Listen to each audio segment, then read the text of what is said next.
हमारे साथ में जुड़ चुके हैं। प्रधानमंत्री नरेंद्र मोदी को सुन रहे थे आप। केदारनाथ दौरे पर हैं और इस दौरान उन्होंने साफ तौर पर कहा कि जो हमारे विद्वान हैं वही संस्कृति को और समाज को एक धागे में पिरोने का काम कर रहे हैं। अजीत हमारे साथ में जुड़े हुए हैं। अजीत, प्रधानमंत्री जो है केदारनाथ धाम में है और इस बीच विपक्षी जो है शिवालयों में रुद्राभिषेक कर रहे हैं, अभिषेक कर रहे हैं, उनको गलतियां याद दिला रहे हैं। तीर्थ पुरोहित नाराज हैं, तमाम तरह के समीकरण बनते नजर आ रहे हैं। बिल्कुल पूजा, आपने ठीक कहा। प्रधानमंत्री नरेंद्र मोदी की अगर बात की जाए और इस वक्त वो जनसभा को संबोधित कर रहे हैं और जनसभा के माध्यम से वो अपनी बातें भी जनता तक पहुंचाने का एक काम कर रहे हैं कि किस तरह हम विद्वानों के माध्यम से एक समाज को एक सूत्र में पिरो सकते हैं। इस तमाम बातों को लेकर वो जनसभा में अपनी बातें रख रहे हैं। इसके अलावा अगर विपक्ष की बात की जाए तो विपक्ष सीधे तौर पर मुखर होकर प्रधानमंत्री नरेंद्र मोदी के दौरे का विरोध कर रहा है। पूर्व मुख्यमंत्री हरीश रावत की अगर बात की जाए तो वो इस वक्त हरिद्वार में मौजूद है और कनखल के प्रसिद्ध दक्षेश्वर महादेव मंदिर में उन्होंने सुबह जलाभिषेक किया है और प्रधानमंत्री मोदी से उम्मीद की है कि वो 5 जो नए पुनर्निर्माण के कार्य है उनको स्वीकृत करने का काम करेंगे और केंद्र से बजट भी आवंटित करेंगे। इसी तरह का प्रदेश अध्यक्ष गणेश गोदियाल की बात की जाए तो वो अब से कुछ ही देर बाद 11 बजे राजधानी देहरादून के मालदेवता स्थित शिव मंदिर में जलाभिषेक करेंगे, भजन कीर्तन करेंगे और प्रधानमंत्री नरेंद्र मोदी के दौरे का विरोध करेंगे। तो सरकार की अगर बात की जाए तो सरकार के कैबिनेट मंत्री गणेश जोशी ने टपकेश्वर महादेव मंदिर में जलाभिषेक किया है और प्रधानमंत्री नरेंद्र मोदी की जनसभा को सुन रहे हैं। तो कुल मिलाकर पक्ष विपक्ष अपने अपने तरीके से प्रधानमंत्री मोदी के दौरे को देख रहा है। विपक्ष और तीर्थ पुरोहितों की अगर बात की जाए, दोनों के ही अपने मुद्दे हैं। तीर्थ पुरोहित सीधे तौर पर देवस्थानम बोर्ड को भंग करने की मांग कर रहे हैं और मुख्यमंत्री के सामने उन्होंने। मैं भी आपसे ये बात समझना चाहूंगी और तमाम दर्शक भी मेरे ख्याल में ये बात समझना चाहेंगे। तीर्थ पुरोहितों की मांग थी कि वो प्रधानमंत्री से मुलाकात कर सकें। इस मांग का क्या हुआ? क्या ये बैठक होगी? बिल्कुल पूजा, अगर अभी तक की बात की जाए तो अभी तक का जो भी प्रोग्राम चल रहा है वो तय अनुसार चल रहा है। सुबह 8 बजे से सभी कार्यक्रम फिक्स है कि प्रधानमंत्री कितने बजे किस किस कार्यक्रम में शामिल होंगे और अब उम्मीद है कि जनसभा के बाद जो थोड़ा बहुत समय मिलेगा तो उसमें सरकार शायद देवस्थानम बोर्ड को लेकर जो तीर्थ पुरोहितों की शंकाएं हैं, जो इनका एक दिक्कतें हैं, वो प्रधानमंत्री मोदी के साथ वार्ता में निपट सकती है या उनसे बातचीत हो सकती है। हालांकि इस तरह का कोई औपचारिक कार्यक्रम जारी नहीं किया गया है कि वार्ता का समय निश्चित हो चुका है। हालांकि तीर्थ पुरोहितों की एक मांग है कि उनको प्रधानमंत्री मोदी से मुलाकात कराई जाए और वो अपनी बात प्रधानमंत्री के सामने रखना चाहते हैं, लेकिन इसके लिए कोई फिक्स समय तय नहीं किया गया है। सरकार अपनी तरफ से बातें लगातार कर रही है। 30 नवंबर तक का अल्टीमेटम तीर्थ पुरोहितों को दिया गया है कि 30 नवंबर से पहले पहले देवस्थानम बोर्ड को लेकर बड़ा फैसला हो सकता है। लेकिन अब जब प्रधानमंत्री खुद केदारनाथ धाम में मौजूद हैं, जनसभा संबोधित कर रहे हैं और जब निकलते हैं तो उससे पहले क्या उनकी वार्ता होती है, इसका इंतजार रहेगा। फिलहाल अभी कोई फिक्स नहीं किया गया है कि तीर्थ पुरोहितों की वार्ता वाकई प्रधानमंत्री मोदी के साथ हो पाएगी। बहुत शुक्रिया हमारे साथ अजीत जुड़ने के लिए, हम जानकारी ग्राउंड जीरो से साझा करने के लिए। खबरों में आगे बढ़ेंगे। रुख उत्तर प्रदेश का होगा। यूपी के मुख्यमंत्री योगी आदित्यनाथ औरैया जिले में 389 करोड़ रुपए की 1 दर्जन से ज्यादा परियोजनाओं का शिलान्यास भी करेंगे और लोकार्पण भी। डीएम सुनील कुमार वर्मा ने बताया कि योगी 6 नवंबर को जिले के दौरे पर आ रहे हैं। इस दौरान वो जिले में 280 करोड़ रुपए की लागत से पीडब्ल्यूडी विभाग की ओर से बनाए जा रहे राजकीय मेडिकल कॉलेज का शिलान्यास करेंगे। मेडिकल कॉलेज में प्रशासनिक ब्लॉक, एकेडमिक ब्लॉक, 500 बेड का चिकित्सालय, शैक्षणिक सत्र 2022-23 से एमबीबीएस की 100 सीटों पर प्रवेश के अलावा लाइब्रेरी, मल्टीपर्पज हॉल और जिम, 460 बेड क्षमता का छात्रावास, आवासीय भवन के अलावा प्लेग्राउंड भी निर्मित किया जा रहा है। फोन लाइन पर अश्विनी हमारे साथ में जुड़ चुके हैं। अश्विनी, क्या कुछ अपडेट है? कैसी तैयारियां चल रही हैं मुख्यमंत्री के आगमन को लेकर? हेलो जी अश्विनी, आपकी आवाज हम तक पहुंच रही है, बात पूरी करें। जैसा कि हम बताना चाहेंगे कि मुख्यमंत्री योगी आदित्यनाथ हमारे सूबे में आ रहे हैं मेडिकल कॉलेज खोलने के लिए और 280 करोड़ की सौगात मेडिकल खोलने के लिए दे रहे हैं और साथ में अन्य योजनाएं भी दे रहे हैं। ठीक है, बहुत शुक्रिया हमारे साथ जुड़ने के लिए, हम जानकारी साझा करने के लिए।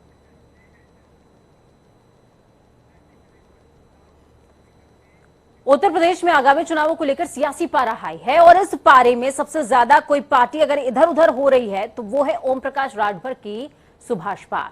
ओम प्रकाश राजभर हाल ही में ओवैसी के साथ गठबंधन का ऐलान करने के बाद सपा की साइकिल पर सवार हो गए। कहां पर? हल्दरपुर में। ऐसे में आज इटावा में अखिलेश ने चाचा शिवपाल के साथ गठबंधन का ऐलान किया। तो ओवैसी और राजभर के गठबंधन का क्या होगा, ये सवाल और जोरों शोरों से बढ़ने लगे। इसका जवाब खुद ओम प्रकाश राजभर ने दिया है। क्या कहा है, सुनिए। पर अपनी ताकत दिखा चुके ओम प्रकाश राजभर एक बार फिर चर्चाओं में है। इस बार चर्चा है क्योंकि वो मुख्तार अंसारी से मिलने जेल पहुंचे थे और उन्हीं से पूछेंगे कि आखिर क्या वजह थी, मुख्तार से मिलने की क्या वजह आई। क्या मुख्तार अंसारी अब सुभाषपा के टिकट पर मैदान में नजर आने वाले हैं? देखिए, मेरा संबंध राजनीतिक 19 साल से उनसे है। 2012 में उन्होंने पार्टी बनाई थी कौमी एकता दल, हमारी पार्टी से उनकी पार्टी समझौता हुआ, हम लोग भी लड़े, वो भी लड़े, वो जीत गए, हम हार गए। हम 48,000 कुछ वोट पा करके हार गए, वो 60,000 समथिंग वोट पा के जीत गए। हम जहूराबाद से लड़े और हमारी पार्टी लड़ी, हम लोग हार गए, वो अकेले जीत गए। इसके बाद भी भारतीय जनता पार्टी जान रही थी कि ओम प्रकाश राजभर का मुख्तार से संबंध है। समझौता किया, सरकार बनी, मिनिस्टर बना। मंत्री की हैसियत से मैं बांदा जाके मिला कई बार, फिर उनका ट्रांसफर हो गया और चले गए रोपण पंजाब। मैं पंजाब जाता था मिलने, तब भारतीय जनता पार्टी ने कभी ये नहीं कहा कि ओम प्रकाश राजभर मुख्तार से मिलते हैं। आज हम भारतीय जनता पार्टी को छोड़ दिए और जो मऊ की रैली हुई है, हताशा और निराशा की वजह से अब भाजपा चिल्ला रही है हिंदू मुसलमान करने में। लेकिन भारतीय जनता पार्टी में जितने पिछड़े नेता हैं, ये पिछड़े नेता तय कर रहे हैं कि मुख्यमंत्री पिछड़ी जाति का बनेगा। ये मर्द है ओम प्रकाश राजभर, पिछड़े को मुख्यमंत्री बनाऊंगा।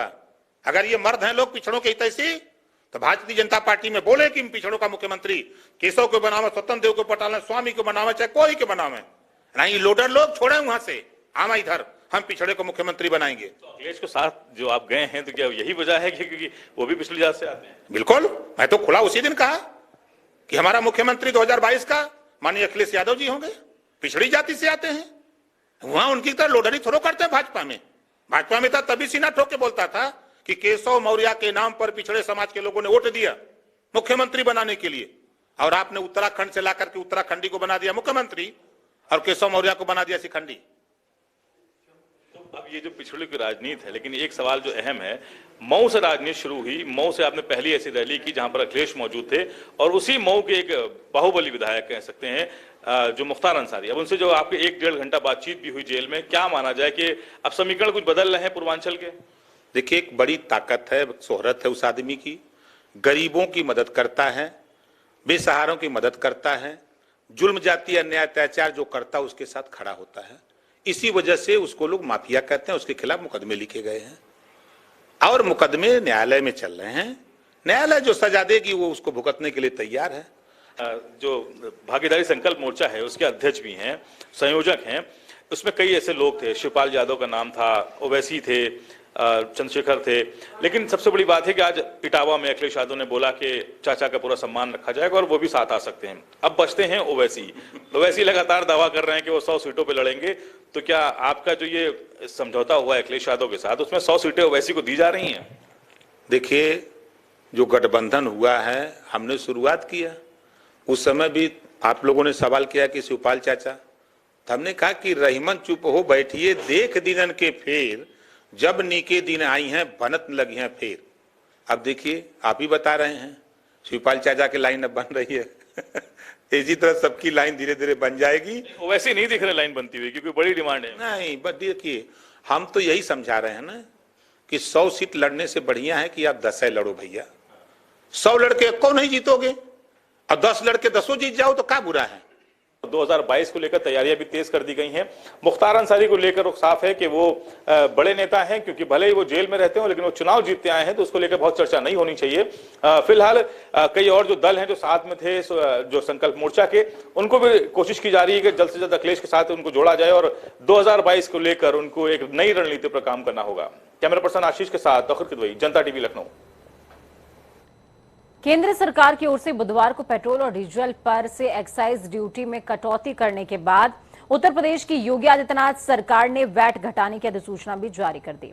इसके बाद नई दरें आज सुबह से लागू हो गई हैं। आपको बता दें कि पेट्रोल और डीजल 12-12 रुपए लीटर सस्ता हुआ है। तो वहीं वैट घटाने से राजस्व का ज्यादा नुकसान ना हो, इसके लिए सरकार ने पेट्रोल से न्यूनतम 14.85 रुपए यानी कि 14 रुपए 85 पैसे और डीजल से 10 रुपए 41 पैसे प्रति लीटर की कमाई सुनिश्चित करने का भी निर्णय लिया है।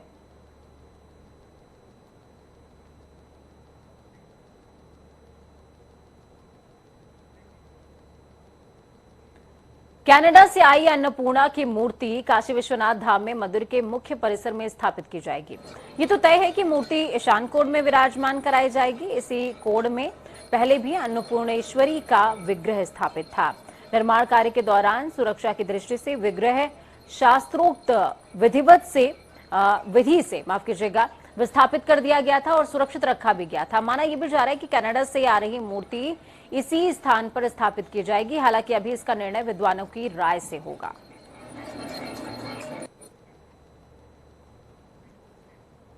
तो वक्त यहां पर छोटे से ब्रेक का। ब्रेक के उस पार खबरों का सफर लगातार जारी है। बने रहिए जनता टीवी के साथ, क्योंकि हमें आपकी ताकत अपना और अपनों का बहुत ज्यादा ख्याल रखें। नमस्कार।